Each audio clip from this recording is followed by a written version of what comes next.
Buenos días a todos, que Dios les bendiga. Y pues vamos a continuar con el tema. El tema de hoy lo titulé En pos de Cristo, en pos de Cristo. Y antes de iniciar, quisiera que me acompañaran a hacer una oración. Padre, te damos gracias por tu presencia, Señor, porque es palpable, Señor, tu amistad, tu amor, Señor, tu compasión hacia el ser humano, Dios. ¿Quiénes somos nosotros, Jesús? Padre, quisiéramos tan solamente estar, Padre, en tu presencia, adorándote todo el tiempo, Señor. Padre, y hoy también te pido que tú hables en tu palabra, Señor, que tú traigas, Padre, una necesidad de ti, Señor, en nosotros, en nuestro corazón. Que hoy esa necesidad nos lleve, Señor, a ir en pos de ti, Jesús.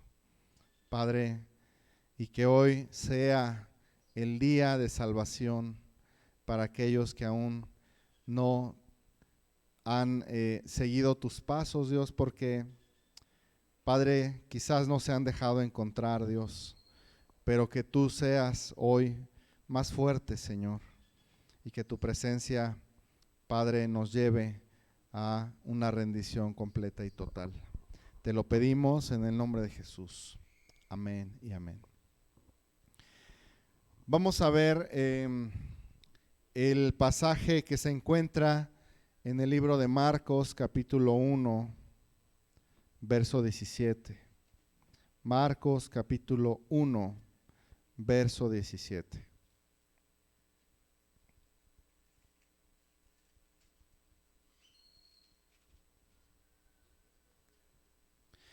Y les dijo Jesús: venid en pos de mí, y haré que seáis pescadores de hombres.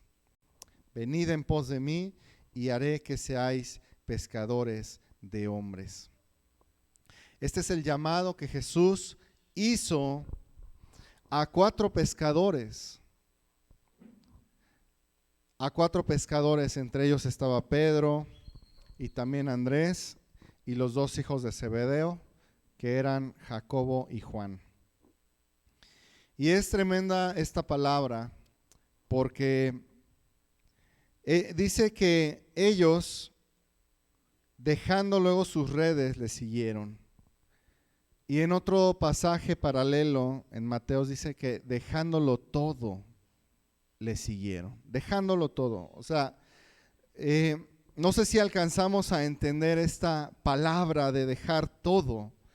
Hace un rato que estábamos en la adoración, yo podía oír a mis hermanos, a mis hermanas, adorando al Señor, y al conocerlos, sé que han pasado por muchas cosas difíciles. La iglesia en sí aquí es una iglesia que yo considero que ha pasado por muchas pruebas y dificultades, enfermedades, pérdidas. Y al oír a mis hermanos dar gracias a Dios, yo lo único que podía pensar es que, por un lado, quizás muchos piensan que somos masoquistas. Quizás muchos piensan que somos masoquistas. Recuerdo una persona que pues dejó de asistir al culto, y su argumento es que antes de buscar a Dios no me pasaba nada. Antes de buscar a Dios, todo iba bien. Antes de buscar a Dios me iba bien en el trabajo, no me enfermaba, no tenía dificultades económicas, etcétera. Y ahora que he buscado a Dios, me va mal. Me va mal porque ya me enfermo, ya se enferman mis hijos, tenemos dificultades económicas. Y pareciera que los cristianos somos masoquistas. que nos gusta el sufrimiento. Pero es que el sufrimiento es inevitable muchas veces. El sufrimiento es inevitable. Incluso Satanás mismo, ¿verdad?, evita para otras personas que se metan en problemas para que no sientan la necesidad de buscar a Dios. Por eso vemos mucha gente que es pues perversa, mala y que aún así prospera. Obviamente Dios lo permite, pero también Satanás aprovecha esa situación para evitar o de alguna manera susurrarles al oído, pues que no necesitan a Dios. Pero el día de hoy yo deseo hablar del llamado de Cristo. Y por la naturaleza de este mensaje, esta predicación va a ser mayormente de aplicación de la palabra de Dios a nuestra propia vida, porque ya hemos visto conceptos, ya hemos visto demostraciones en la Escritura. Ya no necesito yo decirte, mira, Cristo te está llamando, porque eso tú ya lo sabes, ya lo sabemos. Mi intención hoy no es la de demostrar una idea o un concepto nuevo, porque eso ya quedó suficientemente demostrado en los mensajes anteriores. Ya no necesito mostrarte más a través de la Escritura, porque el Padre desea traerte y tú lo sabes. Y mi objetivo entonces, ¿cuál es? Que podamos tomar una decisión firme. Que tú al final de esta predicación puedas finalmente decidirte a encontrarte con Cristo.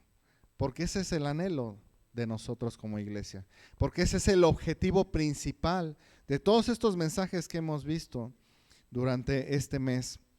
Entonces mi intención es hoy que tú tengas un encuentro personal con Cristo.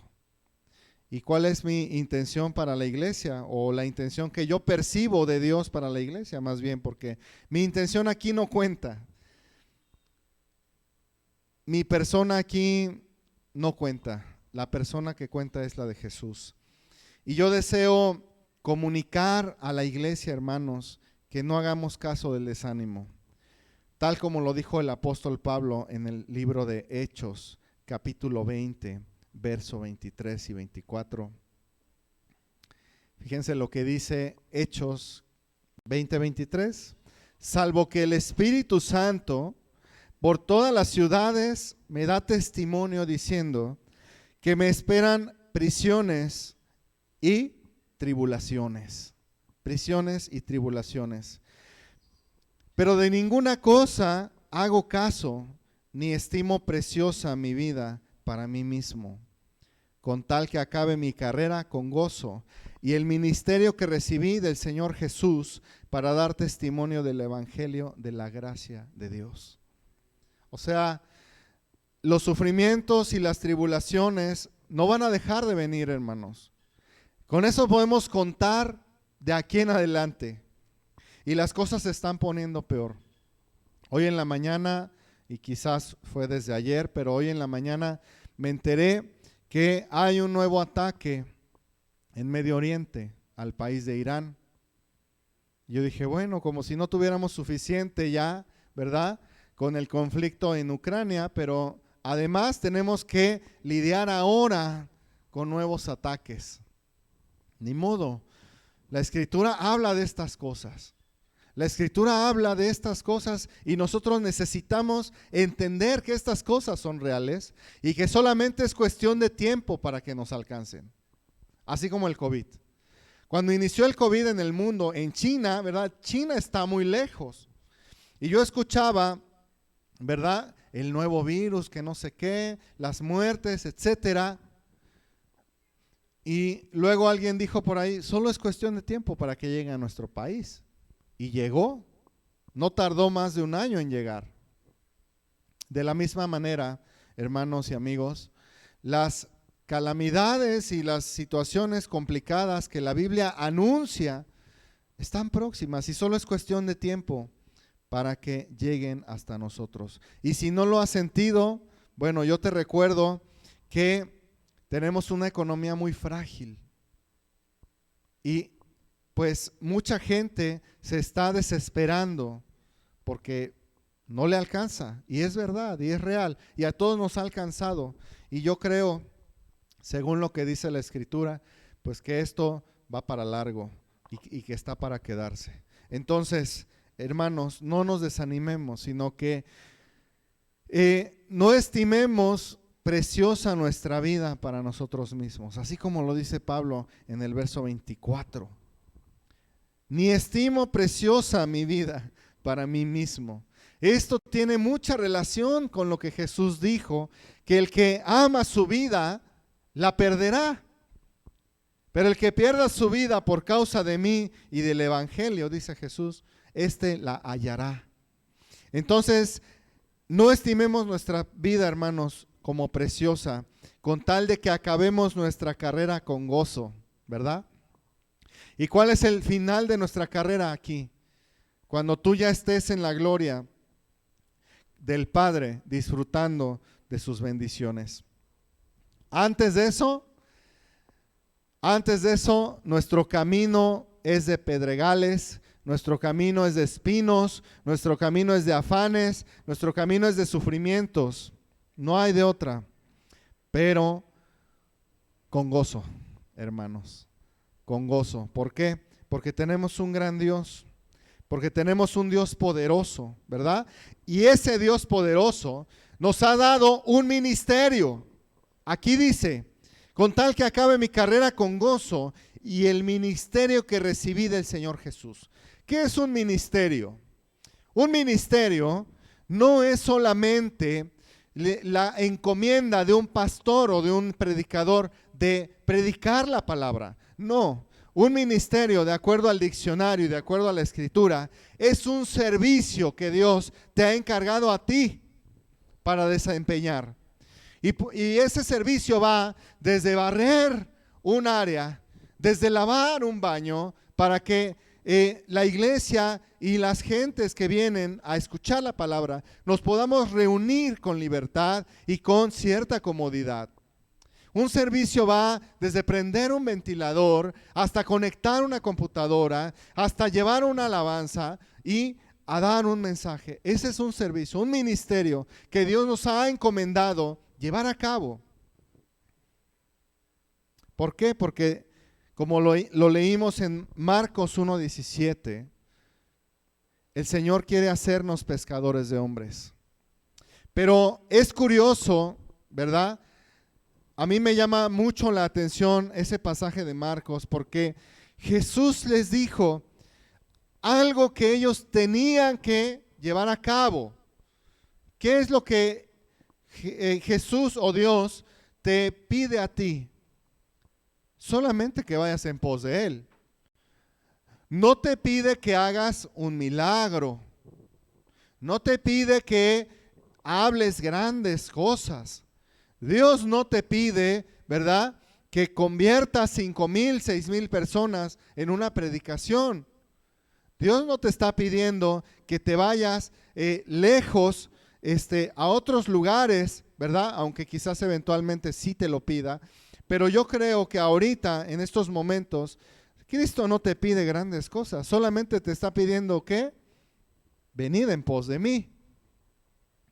Venid en pos de mí. Es lo único que Jesús te pide. Es lo único que tú tienes que hacer para comenzar a seguirle, ¿verdad? No te pide grandes cosas, ¿verdad? Pero sí te promete grandes cosas. Él te promete grandes cosas. Pero esas promesas se basan no en tu capacidad, no en si sabes orar o tienes habilidades de orador. No te promete cosas en base a tus habilidades o tu inteligencia, ¿verdad? El Señor lo único que te pide a ti es que vayas en pos de Él, pero Él te promete algo grande en base a su poder, no en base a lo que tú puedas hacer, sino en base a lo que Él pueda hacer en ti. Quizás esto lo has escuchado muchas veces. Y a mí me da tristeza, porque yo veo en el WhatsApp cadenas y cadenas de mensajes faltos de sentido para mucha gente. Porque es fácil mandar un mensajito con grandes palabras y decir, Dios quiere hacer grandes cosas en ti.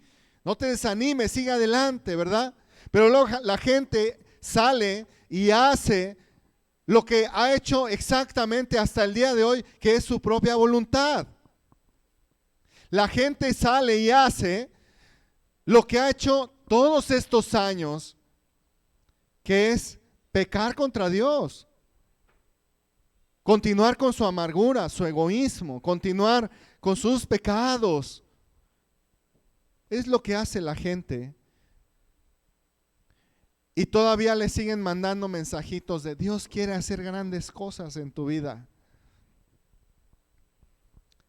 Y eso no tiene sentido para ellos, porque no han entendido que para que Dios haga grandes cosas en sus vidas, necesitan primero venir en pos de Cristo.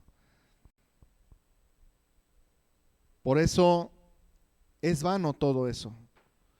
Pero hoy Jesús, si tú quieres venir en pos de Él, Él te dice, haré yo que tú seas pescador de hombres. Yo voy a hacer que tú seas pescador de hombres. Y no por tus habilidades, o no porque tú sepas hablar muy bonito, o porque tú sepas hacer grandes sermones. Yo voy a hacer que tú seas pescador de hombres, porque yo soy poderoso para hacerlo en ti. Así dice el Señor. Y hoy solamente vamos a ver algunos ejemplos, ¿verdad? Y enseñanzas o dichos de Jesús por medio de los cuales poderte motivar a seguir a Cristo.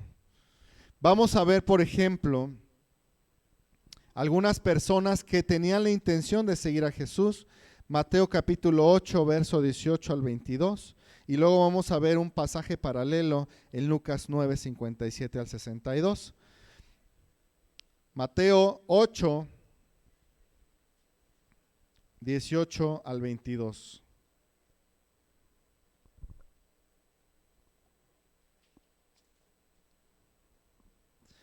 Viéndose Jesús rodeado de mucha gente, mandó a pasar al otro lado, y vino un escriba.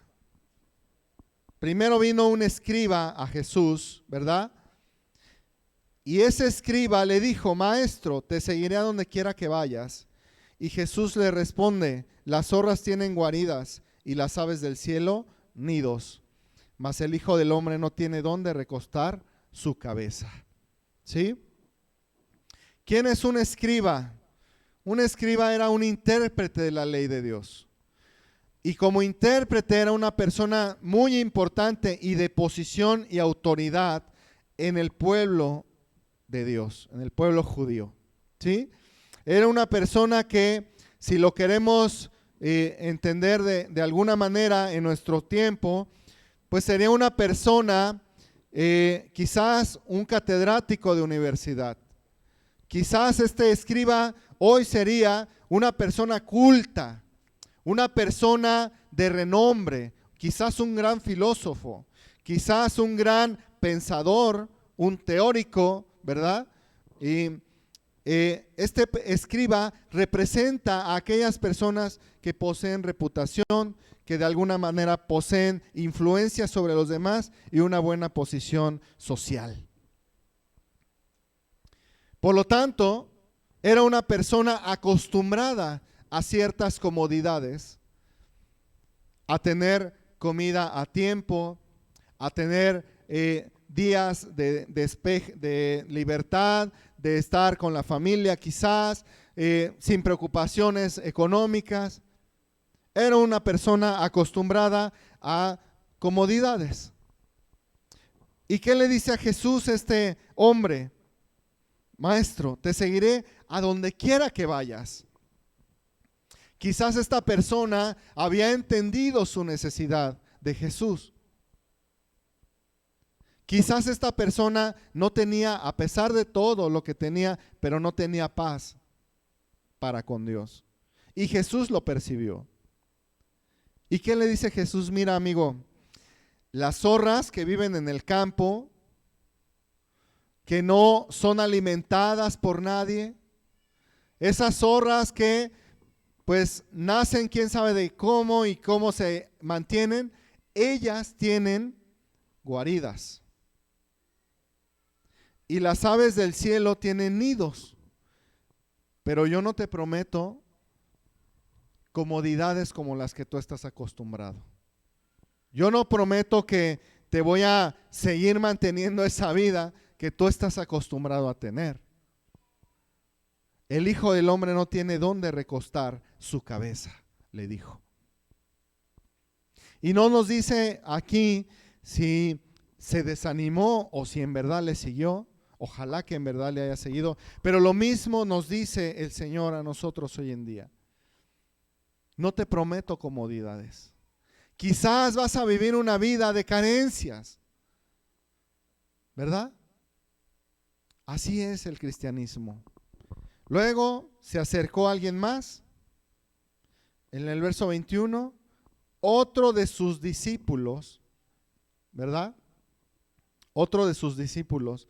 Este hombre ya era un discípulo de él. Le dijo, Señor, permíteme que vaya primero y entierre a mi padre. Jesús le dijo, sígueme, deja que los muertos entierren a sus muertos. Mira, este hombre, por lo que dice Lucas, ahora vamos a ver, sin perder este pasaje, vamos a ver Lucas capítulo 9, verso 57.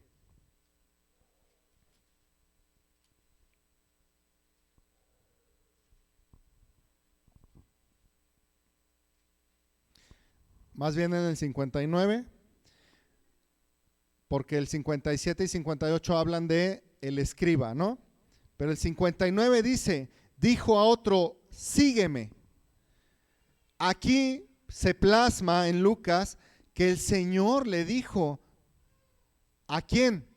Al segundo, que era ¿quién? Un discípulo. O sea, este hombre ya era un discípulo. ¿Y qué es un discípulo? En la Biblia un discípulo es una persona que sigue y hace las enseñanzas de su maestro, ¿verdad? Entonces, este hombre ya tenía una práctica, un camino recorrido con Jesús. No era un extraño que venía apenas, que oyó por ahí de Jesús. No, era una persona que ya seguía a Jesús, porque era un discípulo. Pero Jesús notó algo en su vida de ese discípulo, y al grado de que dijo, sígueme. Es como cuando tú ya estás congregándote, ya estás en el prediscipulado, incluso puedes estar en la iglesia. Y Jesús te dice, sígueme. A ver, pero Señor, ¿no te estoy siguiendo ya? ¿No ya soy tu discípulo? Jesús dice, sígueme. ¿Por qué le habrá tenido que pedir que lo siguiera? Esa es mi pregunta. ¿Quién no era ya su discípulo?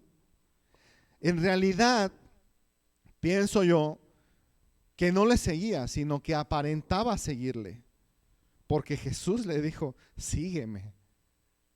Y este hombre seguramente aparentaba seguirle. Entonces, este mensaje es fuerte, hermanos, porque no porque estés dentro de la iglesia o no porque tú veas gente dentro de la iglesia, y voy a hablar fuerte, necesariamente quiere decir que es una persona que está perfectamente bien con el Señor. Incluso hemos encontrado gente infiltrada dentro de la iglesia que aparenta seguir a Jesús. Pero dado el tiempo, cierto tiempo y ciertas circunstancias, Dios hace que su iglesia se purifique.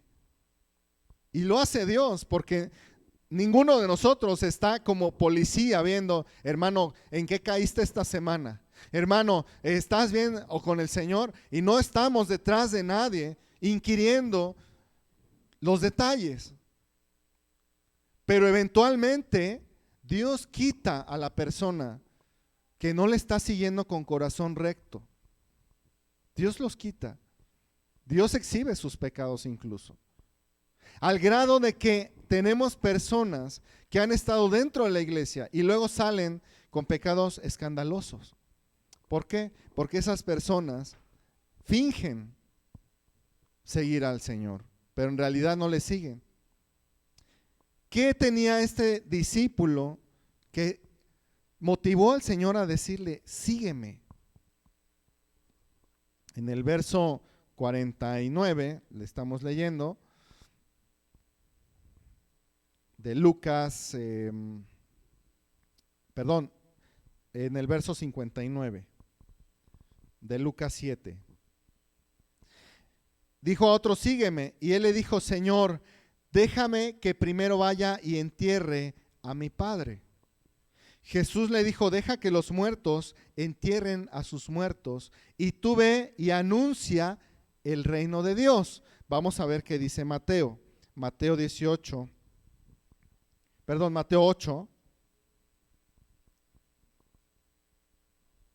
¿Verdad? ¿Qué dice aquí de ese discípulo?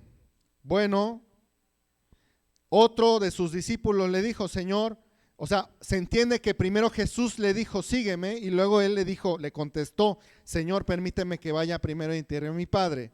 Jesús le dijo, sígueme, deja que los muertos entierren a sus muertos. Y si completamos la frase de Lucas, diría, y tú ve y anuncia el reino de Dios. ¿Sí?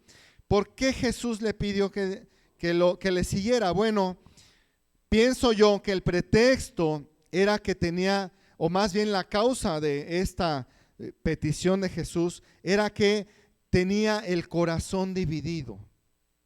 Como tenía el corazón dividido Orfa, la nuera de Ruth.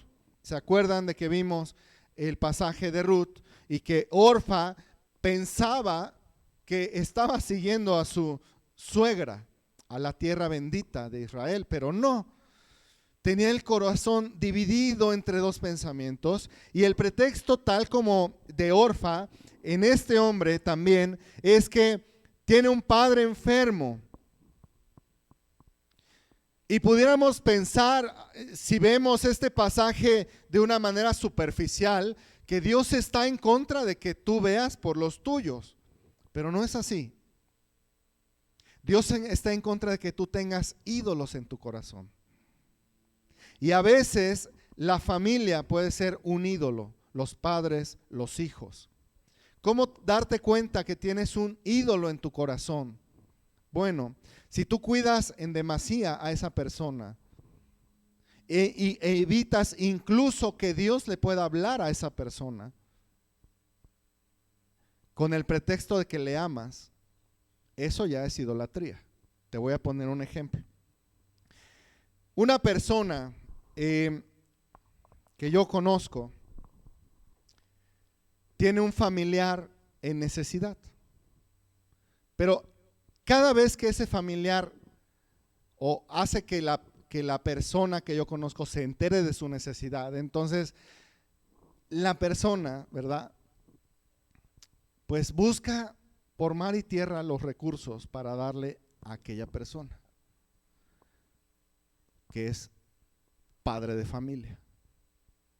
Entonces, yo le digo, bueno, ¿cómo tú esperas que Dios trate con su corazón si no le dejas tener necesidad?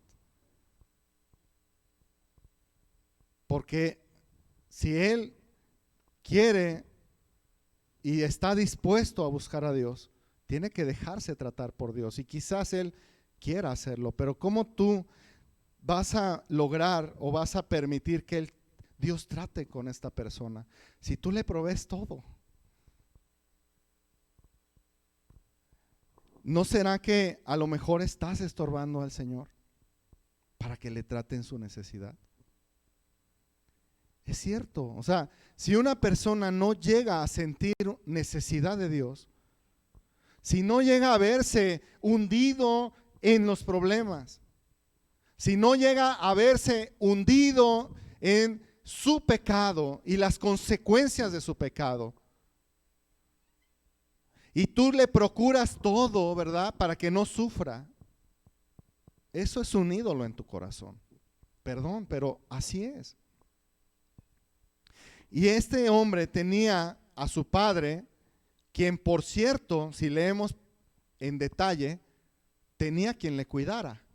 ¿Dónde vemos que tenía quien le cuidara? En el verso 22, Jesús le dijo: sígueme, deja que los muertos entierren a sus muertos.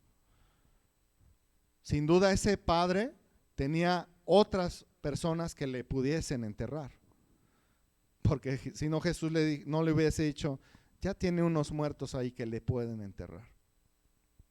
Y tú ve y anuncia el reino de Dios. Vamos a volvernos a Lucas 9:57 al 62. Vamos a ver la tercera persona de que habla aquí. Verso 61. Entonces también dijo otro: te seguiré, Señor, pero déjame que me despida primero de los que están en mi casa. Y Jesús le dijo: ninguno que poniendo su mano en el arado mira hacia atrás es apto para el reino de Dios. Fíjate qué fuerte.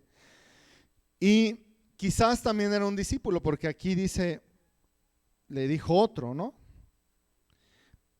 Y esta persona parece ponerle condiciones al Señor, porque le dice: te seguiré, Señor, pero, ¿verdad? Quizás sentía que le hacía un favor al Señor al seguirle. Y quizás es a veces lo que pudiésemos pensar cuando oímos al hermano que está predicando continuamente exhortar y exhortar y exhortar a la congregación a volverse al Señor. Vuélvete al Señor, Él te ama, Él te espera, incluso decimos, ¿no? Él te ha dado de su gracia, te ha creado para servirle, Él te llama. Pero mira, ningún favor le hacemos al Señor con seguirle, porque sin ti o contigo, el Señor es el Señor. El Señor no me necesita a mí para poderte a ti mostrar que le necesitas. Él puede usar un burro si Él lo quiere, porque veamos el ejemplo de Balaam en el Génesis. El Señor usó una burra para reprender a ese hombre. Entonces, ¿qué necesidad tiene Dios de nosotros? No le hacemos ningún favor. Seguir a Cristo, si no es tu prioridad, pues tú te lo pierdes, amigo. De verdad, tú te lo pierdes. Te pierdes de sus bendiciones, de su amor, de su cariño, de su cuidado, ¿verdad? De su gracia especial y de la vida eterna. Tú te lo pierdes, porque no le hacemos un favor al Señor. Pero este hombre le dice: te seguiré, pero déjame que primero vaya y me despida de los míos. El Señor no era su prioridad, sino su familia. Y a veces es muy difícil desprenderse de los nuestros. Y es comprensible, de verdad. Yo entiendo que a veces pudiésemos estar con compromisos familiares. Qué bueno, eso habla de que tus relaciones con tu familia son buenas. Es bueno. Pero cuando eso constituye un obstáculo para que tú te acerques a Dios en una necesidad que tú sabes que tienes, ¿verdad? Y si Dios te ha estado hablando a través de los estudios de la palabra y de las predicaciones, ¿verdad? Y Dios en algún momento a ti te muestra, a lo mejor por un momentito, que tú sientas cierta necesidad de Dios, por un momentito. No es porque tú seas muy sensible, es porque Dios en su misericordia te abre el corazón y te quita la venda de los ojos, por ese momentito aunque sea. Y si tú has experimentado aquí en este lugar un momento en el que sabes: Dios, te necesito, ¿verdad? Pero dentro de 8 días dices, ay, hoy no voy porque tengo visitas. Amigo, tráetelas. Deja que Dios les hable también a ellos, ¿verdad? Pero si se te hace fácil, hoy no voy, pues mira, a lo mejor por eso Dios no te ha hablado otra vez. Y no has permitido que Dios obre más en tu corazón, porque tu prioridad no es acercarte a Dios. Y si ese es tu caso, te recomiendo de todo corazón, clama por misericordia a Dios, porque si hoy no ves tu necesidad, mañana menos. Si hoy que estás aquí escuchando la palabra de Dios, no sientes una necesidad profunda, sostenida de buscarle más y más, mañana la vas a sentir menos. Este hombre no tenía prioridades de conocer más a Cristo. Y a veces nos cuesta trabajo desprendernos de los nuestros. Y decimos, es que yo les amo. Y Dios te ordena que les ames. Pero yo te voy a decir una cosa. ¿Piensas que tú les puedes amar más de lo que les ama Cristo a ellos? ¿Piensas que tu presencia va a hacer alguna diferencia para que ellos busquen a Dios? No creo. Porque si Dios que les ama, ¿verdad? Y aún así ellos no se acercan a Él, no creo que tu amor sea mayor que el del Señor y lo tomen en cuenta para acercarse a Él. Entonces, ámales, pero no los tengas como un ídolo en tu corazón. Porque con frecuencia terminamos estorbando a Dios para que haga la obra en ellos.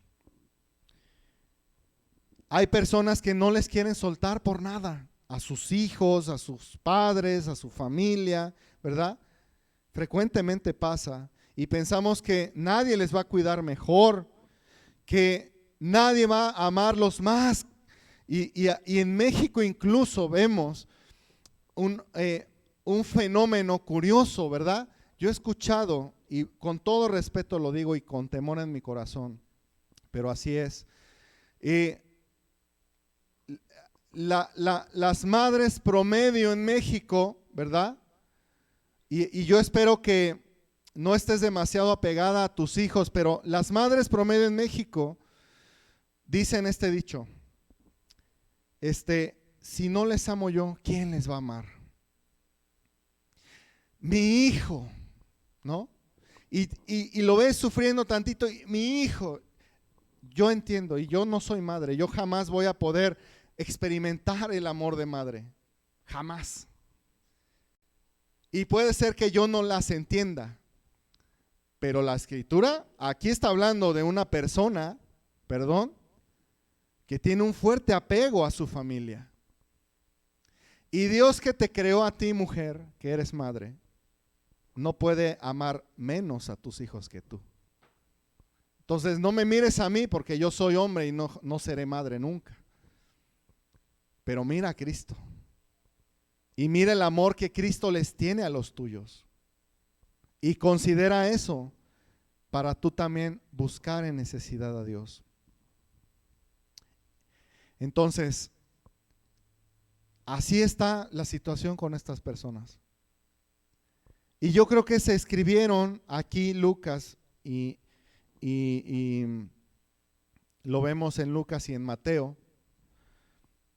para nuestra lección, para nuestra enseñanza.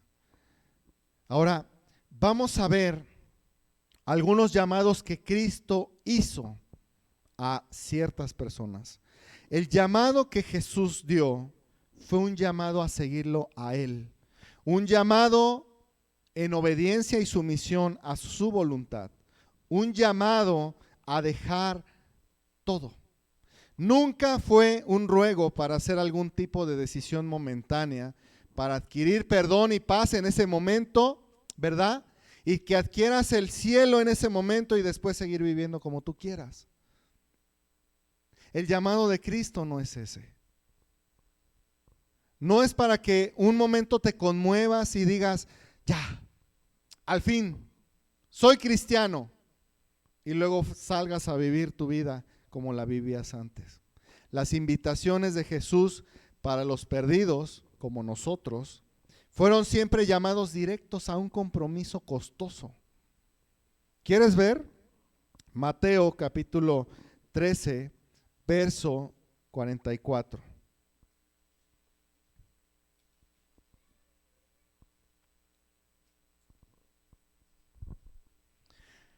Además, el reino de los cielos es semejante a un tesoro escondido en un campo, el cual un hombre halla y lo esconde de nuevo.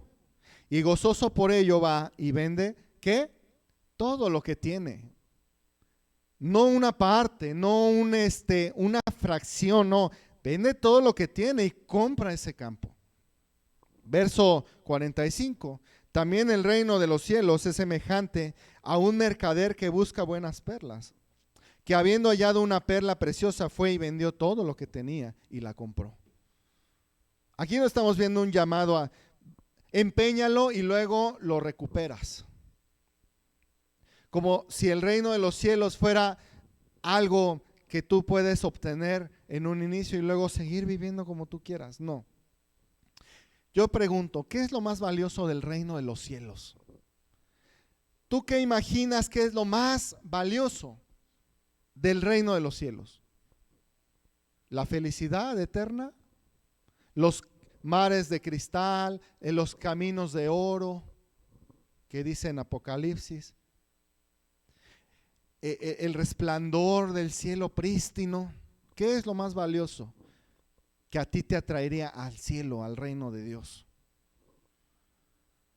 Por mucho que sea muy valioso las calles de oro, el mar de cristal, lo más valioso que tiene el reino de los cielos es Cristo. Y aquí sin duda está hablando de sí mismo. Y ponle ahí el nombre de Cristo en el verso 44.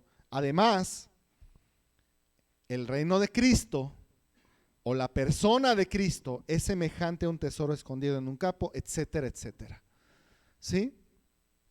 Muchos dicen que este pasaje se refiere a lo siguiente, que el tesoro escondido es la iglesia y que el hombre que halla el tesoro es Cristo. Entonces lo tratan de deformar o de cambiar en el sentido de que Cristo encontró a la iglesia y dio todo por ella hasta la muerte y luego compró a la iglesia con su sangre. No, aquí no está hablando de que ese tesoro sea la iglesia, porque en primer lugar, cuando Cristo halló a la iglesia, halló una iglesia perdida, sin ningún valor.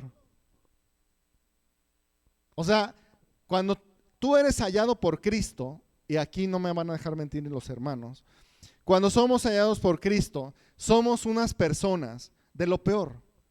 No tenemos ningún valor en sí mismas, ¿sí? No hay nada, ni un alfiler, ni un pelo, nada que sea valioso, porque Cristo nos da nuestro valor. Y si tú eres valioso hoy, no es porque por ti mismo, vaya, es porque tú fuiste creado a imagen y semejanza de Dios. Porque Dios es el que nos da la dignidad. Entonces, no se refiere a la iglesia, el tesoro escondido. Y la perla preciosa tampoco, porque la iglesia no es preciosa sin Cristo. La iglesia es preciosa porque tenemos al Señor. Él es nuestra gloria. Él es todo para nosotros. Él es el que nos hace crecer. Él es el que nos hermosea. Somos preciosos a sus ojos porque tenemos la imagen de Cristo en nosotros. Mateo capítulo 10, verso 37.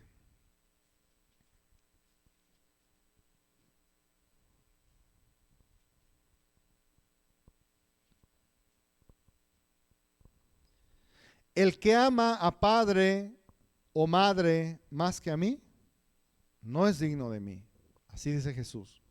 El que ama a hijo o hija más que a mí, no es digno de mí. Y el que no toma su cruz y sigue en pos de mí, no es digno de mí. El que haya su vida la perderá, y el que pierde su vida por causa de mí, ¿qué? La hallará. Fíjate qué fuerte el llamado del Señor.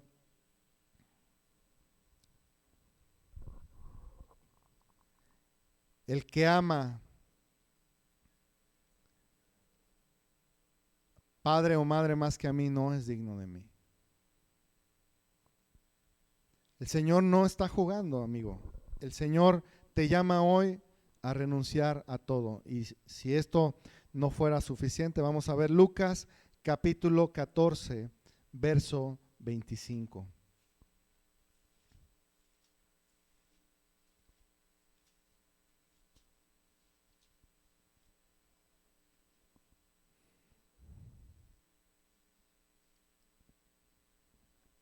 Fíjate aquí que es curioso porque dice que grandes multitudes iban con él. Grandes multitudes iban con él. Y yo me imagino la integridad de nuestro Señor, porque es fácil, ¿verdad?, que los hombres se envanezcan cuando grandes multitudes le siguen. Y si el Señor hubiese venido a buscar multitudes, hasta aquí hubiera llegado su ministerio, hasta este versículo 25 de Lucas 14. Hasta aquí hubiera llegado su ministerio y él ya hubiese estado satisfecho con eso. Grandes multitudes iban con él. Grandes multitudes.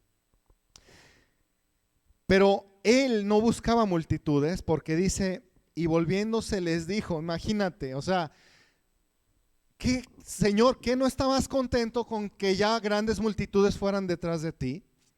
Ellos te escuchaban, Señor, ellos estaban escuchando tu palabra. Ellos te seguían porque escuchaban tu palabra, pero el Señor les dijo, si alguno viene a mí y no aborrece a su padre, y madre, y mujer, e hijos, y hermanos, y hermanas, y aún también su propia vida, no puede ser mi discípulo. O sea, el Señor no está en contra, vuelvo a repetir, de que ames a tu familia. El Señor está en contra de que tengamos ídolos en el corazón. ¿Y sabes qué? A veces el mayor ídolo en el corazón no es el hijo, no es la madre, el padre, eres tú mismo. A veces el ídolo en el corazón eres tú mismo. ¿Por qué? Porque buscas complacerte a ti mismo. Porque todo lo que haces, lo haces quizás para tu propio placer. Quizás lo que haces en tu día, lo haces para ti mismo. Las buenas cosas, incluso que se puedan considerar buenas, lo haces para ti mismo. Hay hombres que trabajan duro, se fletan toda la semana. Hay hombres que todo el día están trabajando para sostener a los suyos, pero sabes que al final lo que quizás ellos buscan no es hacerles un bien a los suyos, sino que los demás vean que son buenos trabajadores. Que los demás vean que su familia está bien. Entonces, es necesario que tú hagas un ejercicio de introspección, como le dicen, y veas tus intenciones de hacer las cosas. Mira, Jesús dice que si no aborreces tu propia vida, no vas a poder ser su discípulo. Vamos más allá, dice, y el que no lleva su cruz y viene en pos de mí, no puede ser mi discípulo.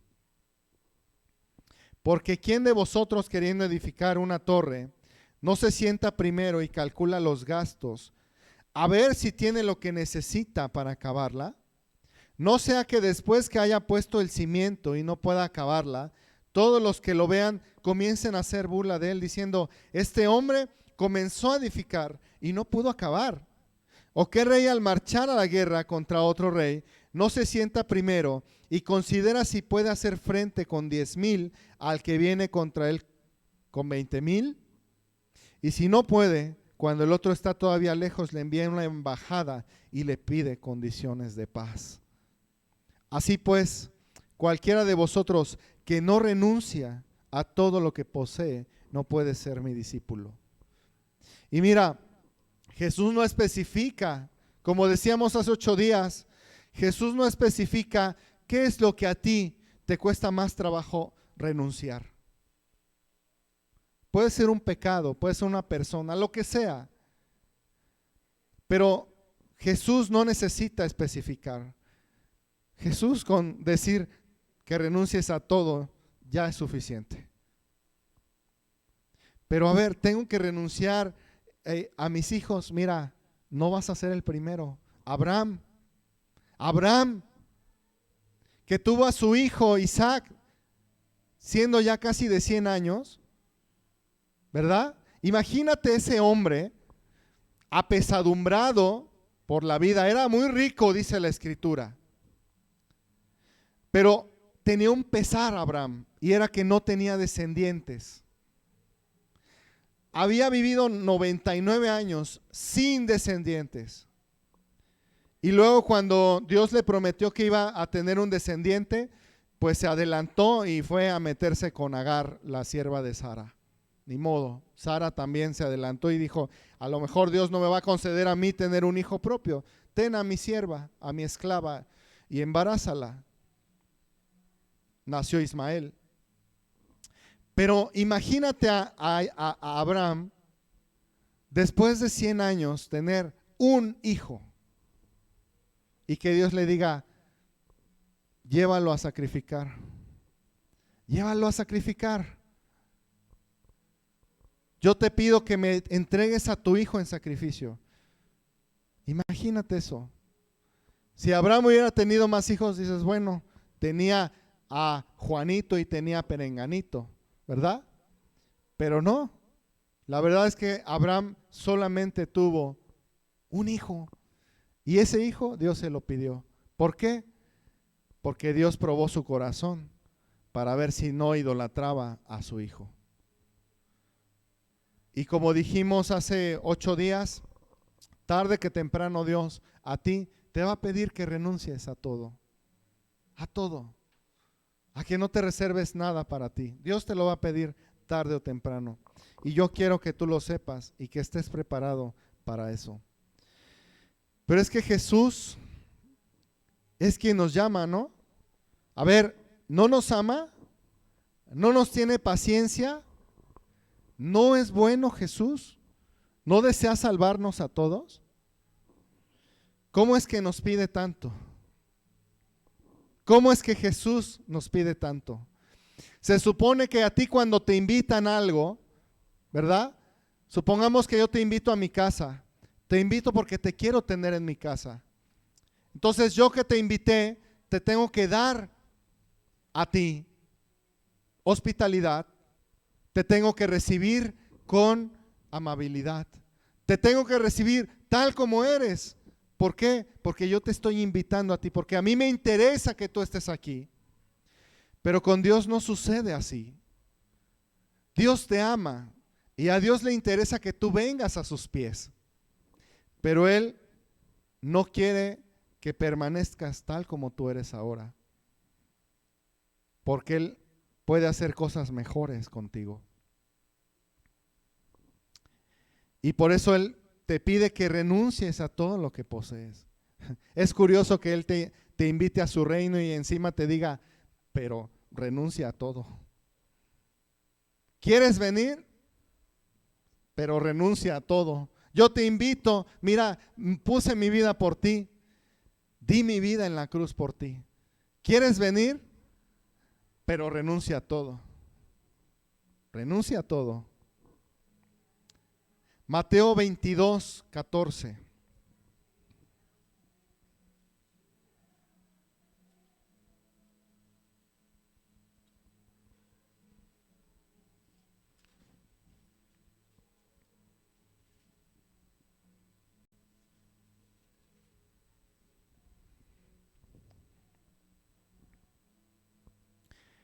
Dice así, desde el 11 vamos a leer. Y entró el rey para ver a los convidados. Aquí está hablando de la fiesta de las bodas del Cordero. Y sin duda es una escena que va a suceder en la gloria. Y Dios te invita a su gloria, al igual como lo hizo. Y si tú lees todo el pasaje desde el versículo 1, vas a ver que Dios invitó a mucha gente a las bodas. Pero después entró el rey, que es Dios, para ver a los convidados, y vio allí un hombre que no estaba vestido de boda. Y le dijo: amigo, ¿cómo entraste aquí sin estar vestido de boda? Mas él enmudeció. Fíjate, Dios te invita a su banquete.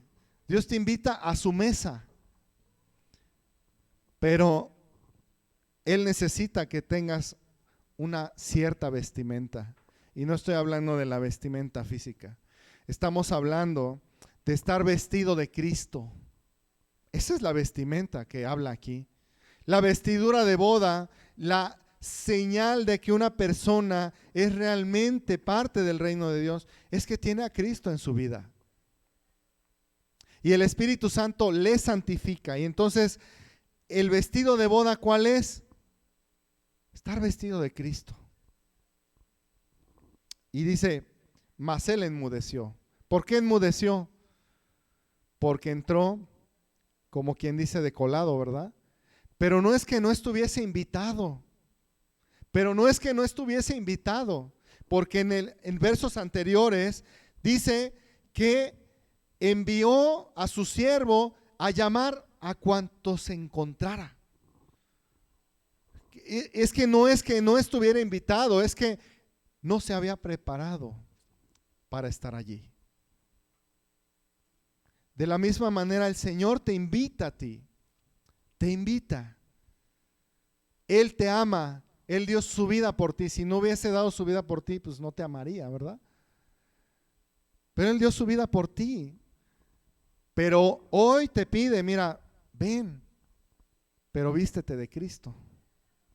Renuncia a todo lo que tienes y posees. Renuncia a tus pecados, renuncia a lo que más amas en tu vida, porque a lo mejor eso te va a estorbar para amarme a mí. En efecto, Dios es un Dios celoso. ¿Por eso es egoísta? No. ¿Él es tu dueño? ¿Él es tu dueño? Sí, Él es tu dueño, ¿verdad? Y es un Dios celoso. Entonces, ¿tiene el derecho a pedirte que renuncies a todo? Claro que sí, claro que sí. Entonces, entró el rey a ver a los convidados y este no estaba vestido de boda. ¿Y qué hizo el Señor? Dijo: atadle de pies y manos y echarle en las tinieblas de afuera. Allí será el lloro y el crujir de dientes, porque muchos son llamados y pocos escogidos. Lamentablemente. Pero es que así lo designó el Señor. Ahora, tú que estás aquí, estás siendo llamado por el Señor. Tú que hoy estás aquí, estás siendo llamado por el Señor. Y fíjate, el hecho que Dios llame a todos los que quieran venir, no significa que no hay un costo. Sí hay un costo. Incluso, aunque sus invitados fueron muchos y de todo tipo de gente había allí, también allí hubo un precio que pagar. Vamos a terminar con algunos pasajes que hablan de cómo preparar nuestro corazón para con el Señor. Lucas capítulo 5, verso 11.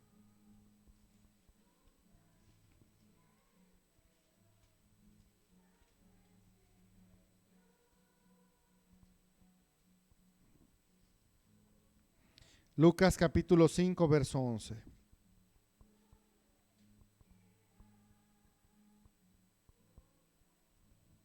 Fíjate, dice, y cuando trajeron a tierra las barcas, dejándolo todo, le siguieron.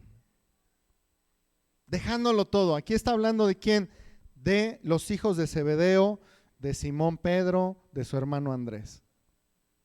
Dejándolo todo, le siguieron. No era extraño para ellos. Y esta es la obra del Espíritu Santo en los corazones. Si tú hoy sientes el deseo de venir a Jesús, deja todo lo que tienes. Deja tus amarguras, tus pecados, hasta tus necesidades, porque en algún momento vas a tener que confiar en Dios para tus necesidades. Verso 28 del mismo capítulo 5. Y dejándolo todo se levantó y le siguió. Aquí está hablando de Mateo, de Leví.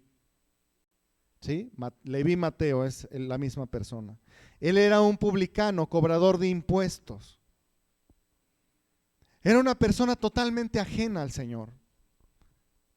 Era una persona que no sabía ni siquiera la ley de Dios y que se había pasado al pueblo romano para cobrarle impuestos a su propia gente. Pero fíjate, cuando el Señor le dijo, sígueme, él dejándolo todo, se levantó y le siguió. ¿Acaso dijo, Señor, déjame que primero vaya a arreglar mis asuntos? No. ¿Acaso los 4 pescadores dijeron, Señor, déjame que me despida de mi padre? Dice que lo dejaron en la barca. Lo dejaron en la barca. ¿Por qué? Porque no tuvieron temor alguno de seguir al Señor. Y hoy mi invitación para ti es a que no tengas temor de seguir al Señor. Y además, otra invitación más es a que prepares tu corazón. En el libro de Oseas, capítulo 10, verso 12.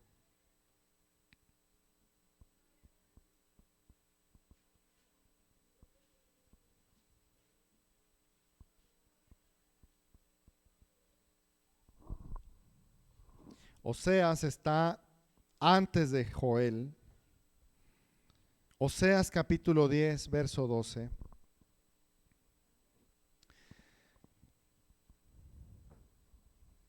Dice así, sembrad para vosotros en justicia. Sembrad para vosotros en justicia. Yo pregunto, de acuerdo a esta palabra, ¿para quién es tu justicia? ¿A quién beneficia que tú seas una persona justa?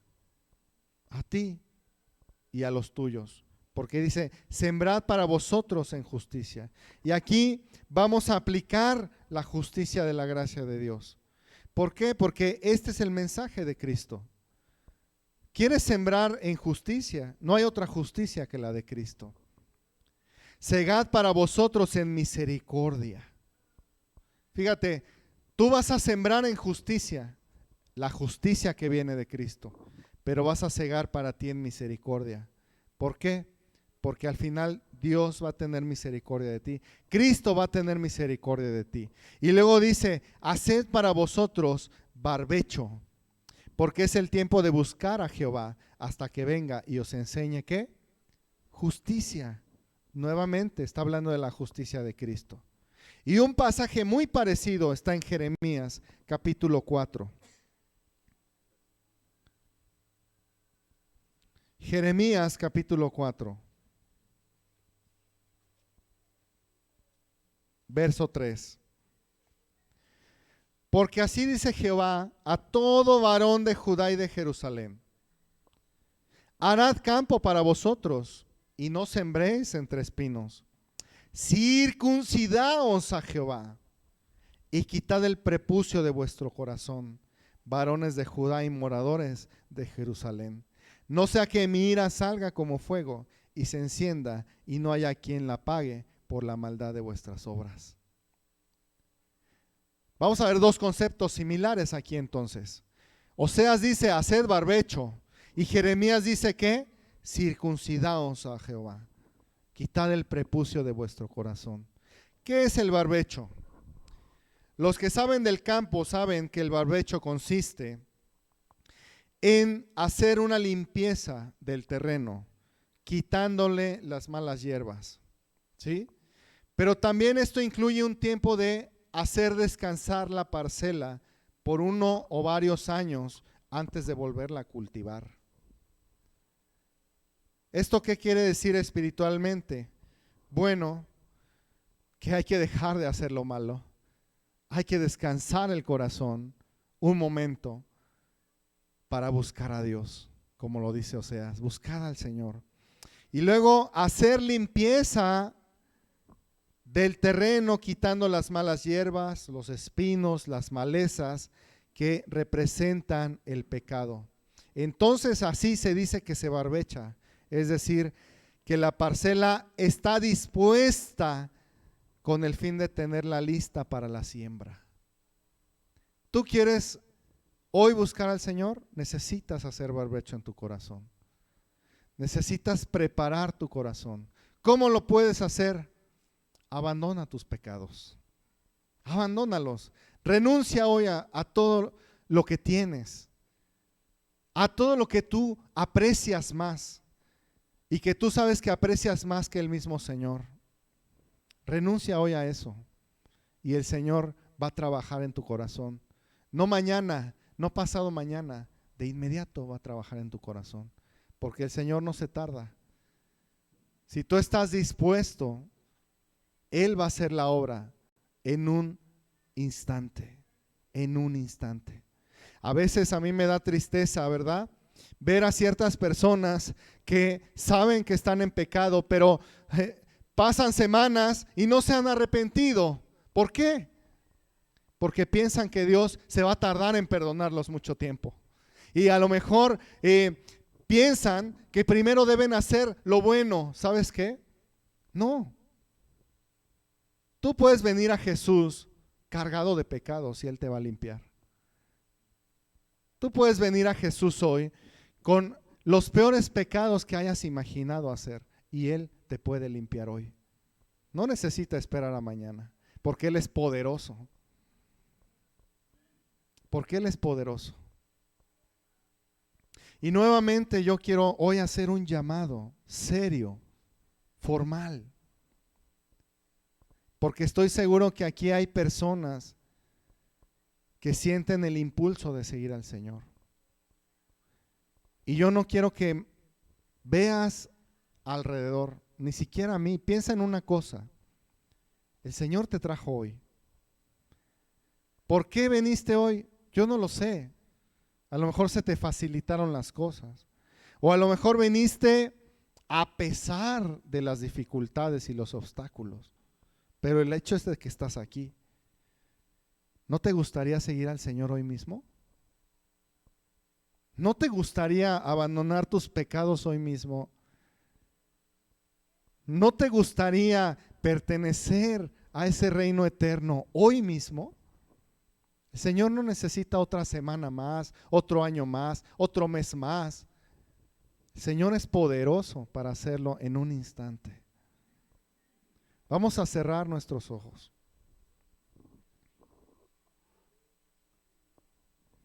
Y yo te voy a pedir que si tú eres de esas personas que han entendido su necesidad, no resistas al Señor. Hay un pasaje en la Escritura de un ciego llamado Bartimeo que por cierta casualidad se encontraba en el paso donde iba a caminar Jesús ya por última vez hacia Jerusalén, porque ya lo iban a crucificar. Y el Señor y Bartimeo no se iban a tener oportunidad de encontrar en otra ocasión. Y Bartimeo lo entendió. Y estaba ciego. Y clamó al Señor y le dijo: Señor, Hijo de David, ten misericordia de mí. Y personas lo callaban. Cállate, Bartimeo, no seas escandaloso, cállate, el Señor no te va a escuchar. Pero él clamaba más fuerte: Señor, Hijo de David, ten misericordia de mí. Y no cayó hasta que logró ser escuchado. Si tú tienes muchos obstáculos en tu camino, en tu corazón, para buscar a Dios, yo te invito a que los hagas a un lado. Y que hoy veas al Señor, que te ama, que ha dado la vida por ti ya. ¿Qué más muestra de amor necesitas tú? ¿Qué más muestra de amor necesitas? Yo creo que seríamos muy tercos si no nos dejásemos encontrar por el Señor. Seríamos bastante tercos. Te invito a que escuches un canto, si así te sientes cómodo, y pienses un momento en lo que te ha impedido acercarte al Señor, y hoy puedas hacer a un lado eso y puedas acudir a Jesús. Vamos a meditar, vamos a cerrar los ojos, vamos a dejar que Dios hable a nuestro corazón.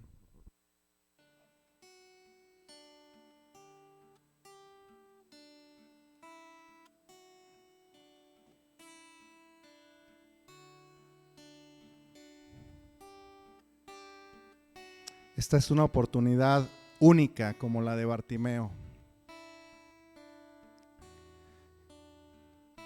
Hoy Jesús pasa por donde estás tú y te llama.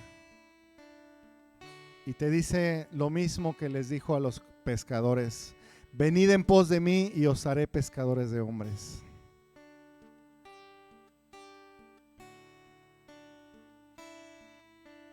Todo a Cristo yo me rindo, con el fin de serle fiel. Para siempre quiero amarle y agradarle solo a Él.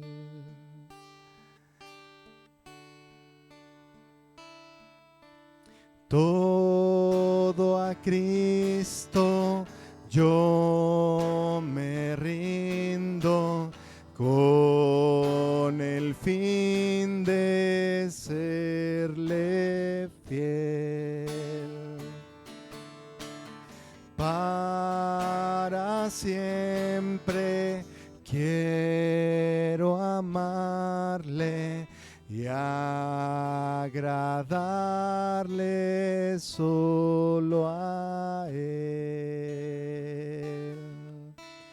Yo me rindo a Él. Yo me rindo a Él. Todo a Cristo yo me entrego, quiero serle fiel. Si tú quieres ser fiel al Señor, si tú de verdad oyes su voz hoy, venid en pos de mí y os haré pescadores de hombres. Te invito a que te pongas de pie. Todo a Cristo yo me rindo, a sus pies postrado estoy. Los placeres he dejado y le sigo desde hoy. Yo me rindo a Él. Yo me rindo a Él.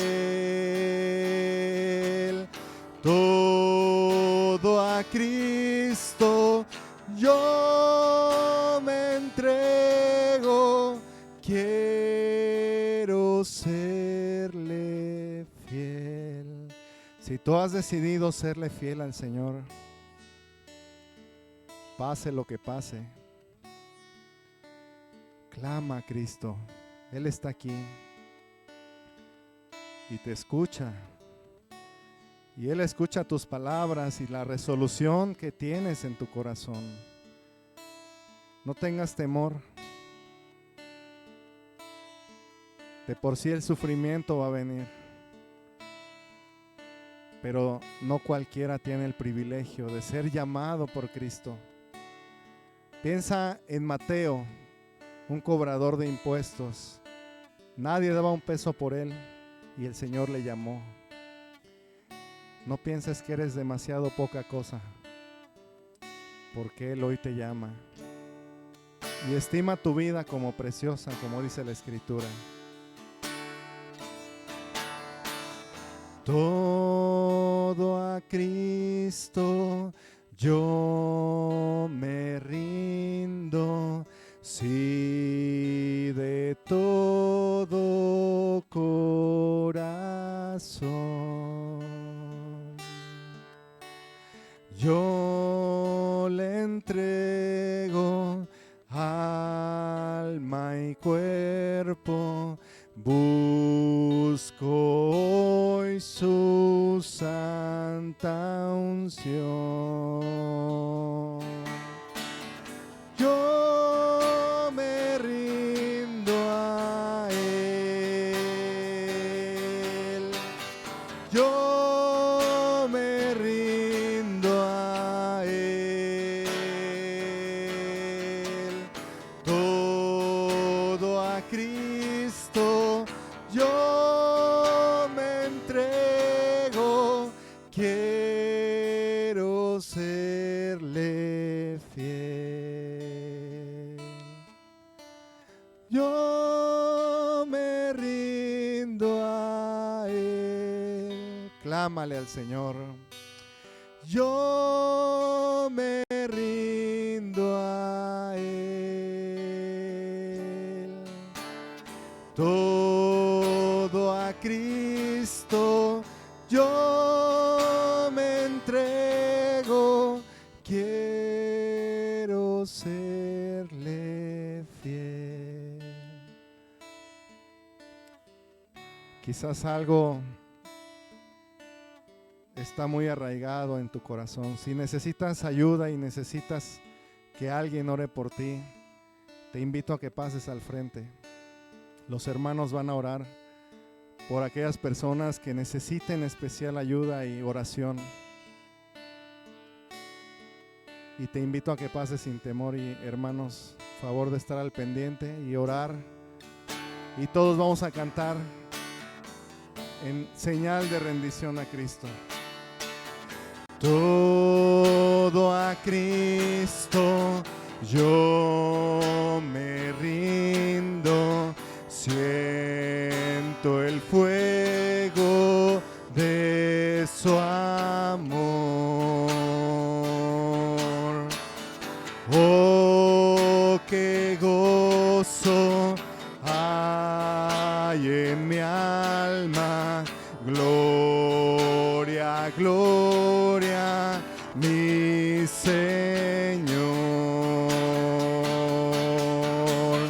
Yo me rindo a Él. Yo me rindo a Él. Todo a Cristo yo me entrego. Quiero serle fiel. Yo me rindo. Yo me rindo a Él. Yo me rindo a Él. Todo a Cristo yo me entrego. Quiero serle fiel. Quizás has estado luchando contra algún pecado en especial. Ven a Cristo, ven al frente. Vamos a orar por ti. Quizás has sido muy inconstante y no sabes cómo acercarte de nuevo. Ven a Cristo. Él te llama. Venid en pos de mí y os haré pescadores de hombres. No veas tus limitaciones, no veas tus dificultades, no nos veas a nosotros, ve a Cristo. Pon tus ojos en Cristo hoy.